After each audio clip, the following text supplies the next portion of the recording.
Si les Camerounais commencent à consommer les produits à base de farine locale, ça va augmenter donc notre économie et puis ça va aussi générer les emplois.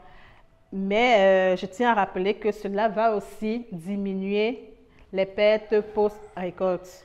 Parce que si je prends par exemple le cas de la maman ou bien de l'agriculteur qui a sa production ou bien qui a ses régimes de plantains qui sont invendus et qui pourrissent, vous voyez que c'est une perte. Alors que ces plantains, on aurait dû les transformer en farine pour avoir des produits pâtissiers, c'est-à-dire des biscuits. Bonjour, je suis Catherine Doki, je réalise des pâtisseries à base de farine locale.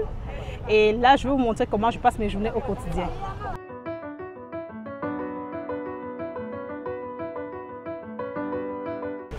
Bonjour. C'est quoi, tu as eu copier? Oui. Ah. Et c'est qu'il n'y a pas les produits dessus. Hein?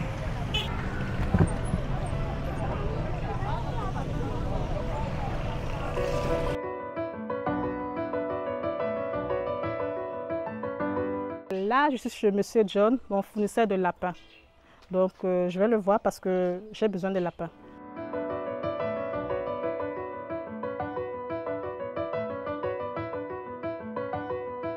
Vous êtes dans mon petit laboratoire. C'est ici que je fais tout pour le moment. Tout ce que je vous présente, je travaille ici.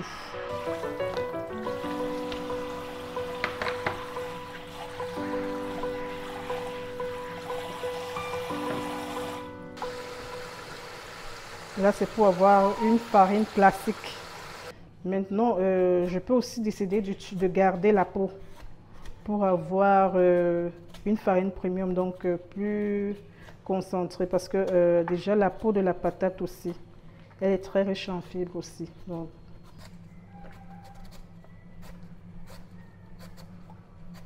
c'est un déshydrateur en fait.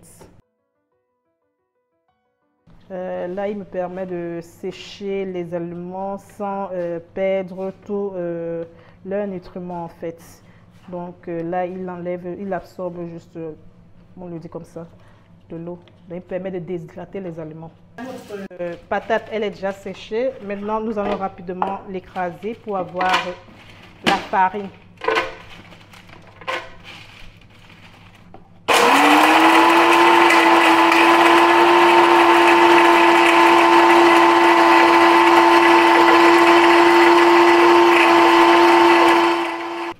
Nous avons déjà la farine de patates. Maintenant, nous n'allons pas la laisser comme ça, nous allons la tamiser. On aurait une farine plus fluide, plus fine. Donc, voilà la farine de patates. Moi, je pense que oui, on peut se passer de la farine de blé parce que déjà, nous avons nos produits locaux. Là, c'est la patate, mais tout à l'heure, vous allez voir le plantain, vous allez voir le mil, vous allez voir le maïs, vous allez voir le riz. Donc, le manioc aussi.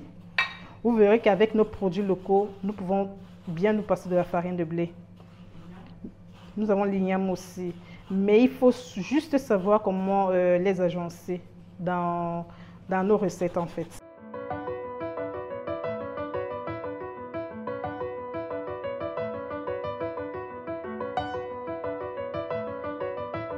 Ici, c'est la farine de maïs utilisée, pépites de chocolat et puis les flocons d'avoine.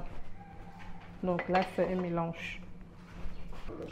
Donc ici, par exemple, nous avons un pain complet avec nos produits locaux